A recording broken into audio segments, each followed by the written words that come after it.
You remember the California Gold Rush? From 1848 to 1855 was a gold rush that began on January 24, 1848. The story goes, James was building a sawmill for John Sutter when he saw something shining in the river. They both tested the metal. It was gold. Soon the word got out. It was no longer a secret. Not many colonizers lived in California, but that soon changed. By 1849, the news of gold brought thousands upon thousands of people arriving in search of gold. Approximately 300,000 foreigners moved to California from the rest of the United States and abroad. They say the journey to California was dangerous because of crossing through other Native Americans' territory. Some would go by sea from the East Coast or on land along the California Trail. These people would become known as the 49ers. The sudden influx of gold into the money supply reinvigorated the American economy. One way to find gold was to pan for it. Miners would sink the pan into the water and shake the dirt away to reveal any gold. Miners needed a lot of equipment, including a mining pan, a shovel, a pick, and food supplies. Businesses who sold this equipment to the miners often became richer than the miners could ever be themselves. Wherever gold or silver was discovered, miners would move in and set up camp. These would often grow into boom towns, which would become deserted once all the gold opportunities had dried up. So, was the gold rush worth it? A lot of colonizers became wealthy, but most returned home empty-handed. The sudden population increase allowed California to go rapidly to statehood in the Compromise of 1850. The gold rush had severe effects on Native Californians and accelerated the Native American population's decline from disease, starvation, and the California genocide. The effects of the gold rush, where substantial whole indigenous societies were attacked and pushed off their lands by the gold seekers called 49ers, referring to 1849, the peak year for gold rush. Now you understand what the last couple of Super Bowls was all about. 49ers versus the Chiefs, Chiefs versus Eagles in football. Outside of California, the first to arrive were from Oregon, the Sandwich Islands, Hawaii, and Latin America in late 1848. People who came to California during the gold rush, about half arrived by sea and half came overland on the California Trail and the California Road. 49ers often faced substantial hardships on the trip. While most of the newly arrived were colonizers, the gold rush attracted thousands from Latin America, Europe, Australia, and China. Agriculture and ranching expanded throughout the state to meet the needs of the settlers. San Francisco grew from a small settlement of about 200 residents in 1846 to a boom town of about 36,000 by 1852. Roads, churches, schools, and other towns were built throughout California. In 1849, a state constitution was written. The new constitution was adopted by referendum vote. The future state's interim first governor and legislature were chosen in September 1850. California became a state at the beginning of the gold rush. There was no law regarding property rights in the gold fields, and a system of staking claims was developed. The native tribes of California lived by hunting and gathering the abundant resources of the land. Their culture and religion placed them in the role of stewards, not owners of the land, preserving its abundance for the future. The hundreds of thousands of white colonizers who arrived in California seeking a better future brought a different view of the land. Violence, disease, and loss overwhelmed the native tribes. By 1870, an estimated 30,000 native people remained in the state of California, most on reservations without access to their homelands. Prospectors retrieved the gold from streams and riverbeds using simple techniques such as panning. Although mining caused environmental harm, more sophisticated methods of gold recovery were developed and later adopted around the world. New methods of transportation developed as steamships came into regular service. By 1869, railroads were built from California to the eastern United States at its peak. Technological advances reached a point where significant financing was required, increasing the proportion of gold companies to individual miners. Gold worth tens of billions of today's US dollars was recovered, which led to great wealth for a few, though many who participated in the California gold rush earned little more than they had started with. You see, gold was discovered in California as early as March 9, 1842, at Rancho San Francisco, in the mountains north of present-day Los Angeles. California native Francisco Lopez was searching for stray horses and stopped on the bank of a small creek in today's place Rita Canyon, about 3 miles 4.8 kilometers east of present-day Newhall and about 35 miles 56 kilometers northwest of Los Angeles. While the horses grazed, Lopez dug up some wild onions and found a small gold nugget in the roots among the bulbs. he looked further and found more gold. Lopez took the gold to authorities who confirmed its worth. Lopez and others began to search for other stream beds with gold deposits in the area. They found several in the northeastern section of the forest, within present-day Ventura County in November. Some of the gold was sent to the U.S. Mint, although otherwise attracted little notice. In 1843, Lopez found gold in San Feliciano Canyon, near his first discovery. Mexican miners from Sonora worked the place or deposits. On February 4, 1846, 27-year-old Samuel Brannan sailed from New York City aboard the Brooklyn. On board were 238 fellow Mormons. They were bound for the Mexican territory of California, where they hoped to build a Mormon kingdom without the conflicts they had experienced in the United States. During the 6 months the Brooklyn was at sea, the United States went to war with Mexico. When the Mormons sailed into San Francisco Bay, they were dismayed to learn the Americans were in control. Elder Brannan settled his people in California anyway. He would soon make a vast fortune. Brannan hoped Young would come to California, but Young preferred a desolate spot to the east, near the Great Salt Lake. He reasoned that California's abundance might attract other colonizers. Gold, gold.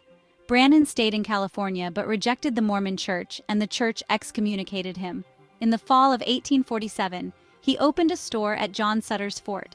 A few months later, rumors circulated that gold had been found nearby at Coloma. In early May, Brannan headed to the mines to see for himself. He learned there was more gold than all the people in California could take out in 50 years. Brannan made plans for a second store. Then he packed some of the precious metal into a quinine bottle and traveled the 100 miles back to San Francisco.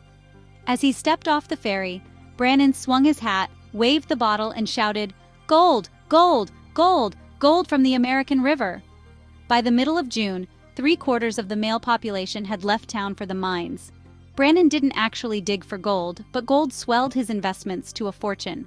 His store made enormous profits by selling as much as $5,000, about $120,000 in 2005 dollars, in goods per day to miners.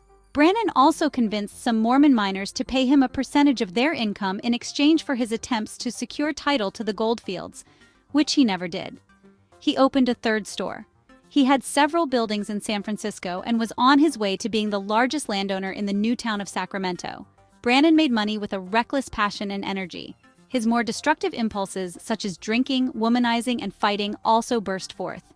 With property to defend, Brannan took up a vigilante brand of law and order. When a group of drunken Americans assaulted some Chileans in San Francisco, Brannan climbed atop a barrel and hurled invectives at the Americans. The men were rounded up, tried, and sentenced to hard labor.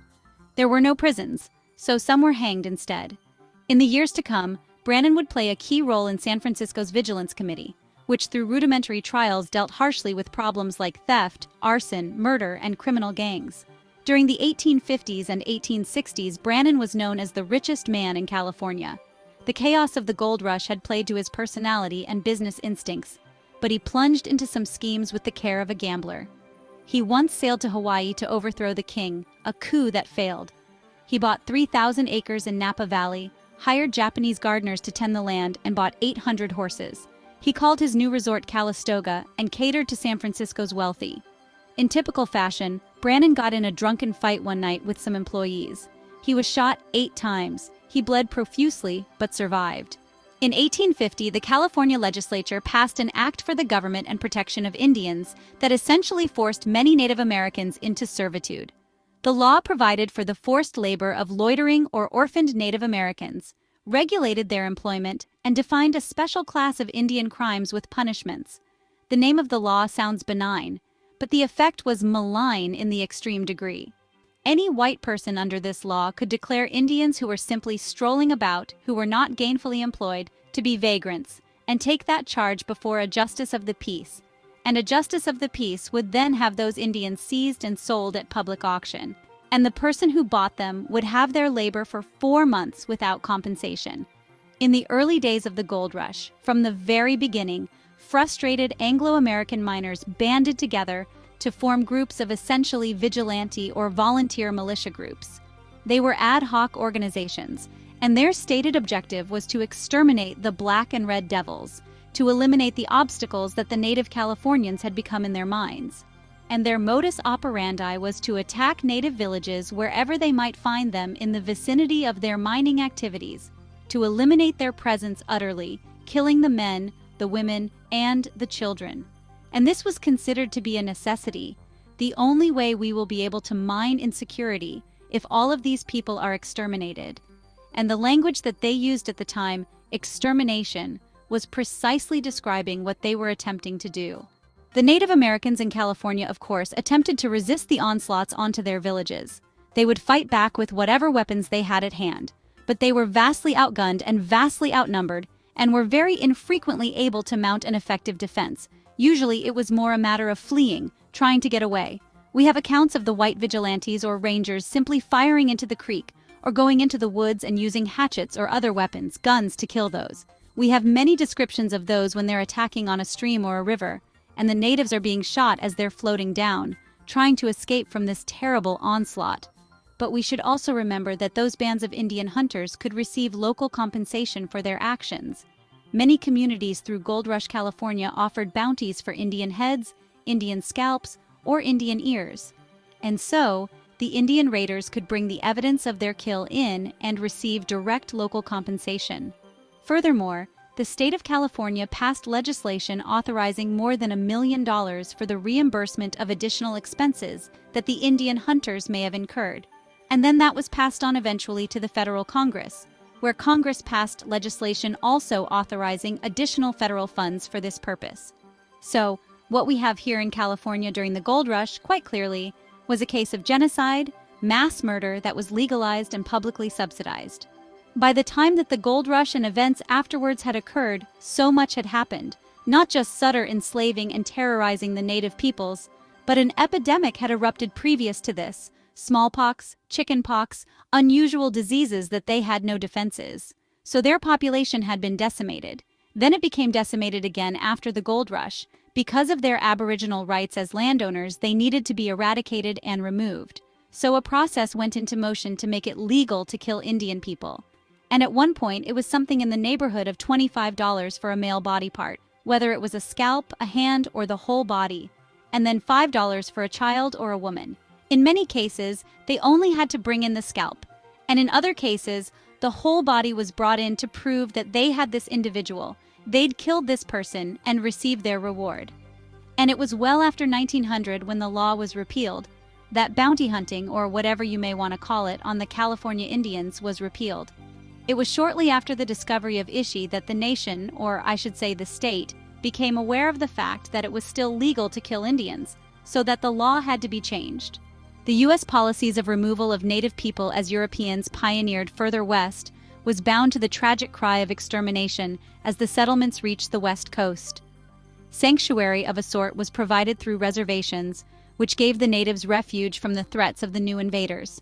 However, the conditions at reservations were less than satisfactory. There was what we called a roundup. It's a very sad story.